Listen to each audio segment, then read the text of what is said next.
Hello my dear बच्चों। बच्चों आज हम सीखेंगे विलोपन विधि से समीकरण को कैसे हल करते हैं। बच्चों यहां पर हमको यह समीकरण दिया है 3x प्लस 4y बराबर 10, 2x माइनस 2y बराबर 2। इसको हमें विलोपन विधि के द्वारा हल करना है।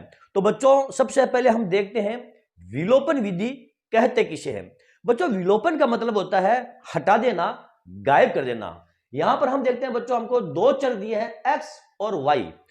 तो विलोपन का मतलब यह हुआ या तो आप x को हटा दो या आप y को हटा दो, गायब कर दो और फिर आप समीकरण को हल करो। तो विलोपन विधि में बच्चों हम दो चर में से किसी एक चर को गायब कर देते हैं, हटा देते हैं और उसके बाद हम हमारे समीकरण को सॉल्व करते हैं। तो बच्चों चलो देखते हैं विलोपन विधि से समीकरण को कैसे हल किया जाता है। बच्चों यदि आपने मेरे इस वीडियो को अंत तक देख लिया तो आप विलोपन विधि के द्वारा समीकरण को हल करना यूं चुटकियों में सीख जाओगे और आप चुटकियों में इसको हल करोगे। बच्चों देखो एग्जाम का टाइम जो है वो दिन दिन नजदीक आता जा रहा है और विलोपन विधि से आपके एक क्वेश्चन 4 नंबर या 5 नंबर का जरूर पूछा जाएगा। तो बच्चों यहां तक कि आपके एग्जाम का टाइम अनकरीब आ जाए आप विलोपन विधि को सीख लीजिए। तो चलो बच्चों हम सीखते हैं विलोपन विधि के द्वारा समीकरण को कैसे हल किया जाता है। बच्चों हमारे पास ये जो समीकरण दिया है 3x प्लस 4y बराबर 10, 2x माइनस 2y बराबर 2। ये दो समीकरण है, ये रेखिक समीकरण है। क्या है? ये रेखिक समीकरण है, दो चर वाले रेखिक समीकरण कहलाते हैं। बच्चों हम इस समीकरण को नाम देते हैं हमारा समीकरण नंबर 1 और इसको नाम देते हैं हमारा समीकरण नंबर 2। अब इसको विलोपन विधि से कैसे सोल्व करेंगे बच्चों? यहां पर देखो आप या तो आप x इसको विलोप कर दो यानी गायब कर दो, हटा दो, या ये जो y है इसको आप गायब कर दो, हटा दो या विलोप कर दो। यदि आप x को विलोप करते हैं, गायब करते हैं तो बच्चों ध्यान दो आप x का जो गुणांक है यहां पर x का गुणांक कितना है 2 और ऊपर x का गुणांक कितना है 3। तो ऊपर वाले गुणांक को आप नीचे वाले पूरे समीकरण से गुणा कर दो, ऊपर वाले गुणांक को नीचे वाले पूरे समीकरण से गुणा कर दो और नीचे वाले गुणांक को आप ऊपर वाले पूरे समीकरण से गुणा कर दो यदि आपको x को हटाना है। और यदि आपको y को हटाना है, विलोप करना है, तो y का जो गुणांक है यहां पर देखो 2 और ऊपर y का गुणांक है 4। तो नीचे वाले गुणांक को आप ऊपर वाले समीकरण से गुणा कर दो पूरे को, और ऊपर वाला जो गुणांक है 4 इसको आप ये जो नीचे वाला समीकरण नंबर 2 है इसको पूरे से आप गुणा कर दो। ठीक है, तो चलो बच्चों हम करेंगे x को विलोप यानी x को हम हटाएंगे, इसको गायब करेंगे। तो कैसे करेंगे? यहां पर आप देखो समीकरण नंबर 2 है और ये हमारा समीकरण नंबर 1 है।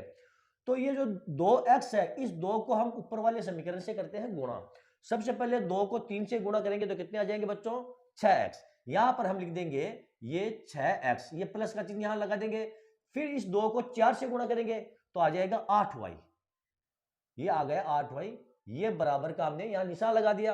अब 2 को गुणा करेंगे 10 से तो कितने आ जाएंगे बच्चों? 20, ये आ गया 20। ये हो गया हमारा समीकरण नंबर 3। ओके बच्चों, अब क्या करेंगे? अब देखो नीचे वाला जो गुणांक है x का गुणांक 2, इससे हमने ऊपर वाले पूरे समीकरण को गुणा कर लिया है।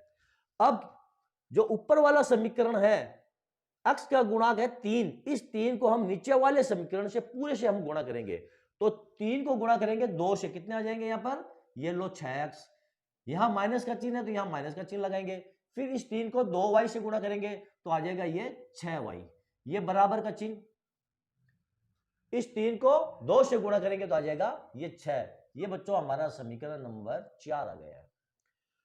बच्चों हमने गुणा, ये जो x का गुणांक है इसको ऊपर नीचे हमने गुणा तो कर लिया है। अब आगे की प्रक्रिया क्या है बच्चों? समझो, देखो अब हम क्या करेंगे, समीकरण नंबर जो हमारा 3 है इस समीकरण नंबर 3 से समीकरण नंबर हमारा जो 4 है इसको हम घटा लेंगे। क्या कर लेंगे? इसको घटा लेंगे। तो घटाएंगे तो क्या होगा, यहां पर जो नीचे वाला जो चिन्ह है जितने भी बच्चों वो सब के सब चेंज हो जाएंगे। यहां पर हम माइनस का चिन्ह लगाएंगे, घटाना है ना। ये देखो 6x और ये 6x ये दोनों कट सकते हैं तो यहां पर हम माइनस का चिन्ह लगाएंगे तो ये -6y ये हो जाएगा। अब हमारा ये प्लस का हो गया है, ये 6 हमारा प्लस का है तो ये हो जाएगा हमारा ये माइनस का। ओके बच्चों, अब इसको आप बाकी कर लो, घटा लो। ये 6x प्लस का है, ये 6x माइनस का है, ये दोनों आपस में कट गए। यहां पर आप देखो 8y ये प्लस का है और ये भी हमारा प्लस का 6y हो गया, तो ये हो गया हमारा 14y। ये बराबर का चिन्ह लगा दिया। ऊपर 20 प्लस के है और 6 है ये माइनस के है, तो 20 में से 6 घटा देंगे तो बचेगा यहां पर ये 14।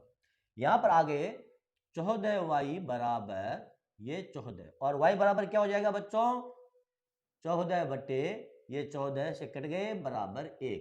ये लो माय डियर बच्चों, हमने y का मान निकाल लिया है। अब क्या करेंगे बच्चों, जब हमने y का मान निकाल लिया है तो इस y के मान को हम समीकरण नंबर 1 या समीकरण नंबर 2 में जो आपकी इच्छा हो उसमें आप रख सकते हो। हमारे एक मान आ गए हैं y बराबर 1। अब y बराबर 1 को हम रखते हैं समीकरण नंबर 1 में। यहां लिखते हैं y बराबर 1 को समीकरण नंबर y बराबर 1 को समीकरण नंबर 1 में रखने पर, 1 में रखने पर, ठीक। यहां पर हम लिख देंगे 3x प्लस 4 और y की जगह क्या आ जाएगा हमारा गुणा 1 बराबर ये 10 और ये हो जाएगा 3x प्लस 4 बराबर 10 और 3x बराबर 10। अब ये 4 है ना, इसको हम पक्षांतरण कर लेंगे, 4 को बराबर से उस साइड में ले जाएंगे तो ये हो जाएगा माइनस का ये 4 और 3x बराबर हो जाएगा ये 6 और x बराबर हो जाएगा बच्चों 6 बट्टे 3, इसको काट दो बराबर 2। तो y का मान कितना आया हमारे पास 1 और x बराबर आ गया हमारे ये 2। ये लो बच्चों हमारा ये समीकरण सोल्व हो चुका है।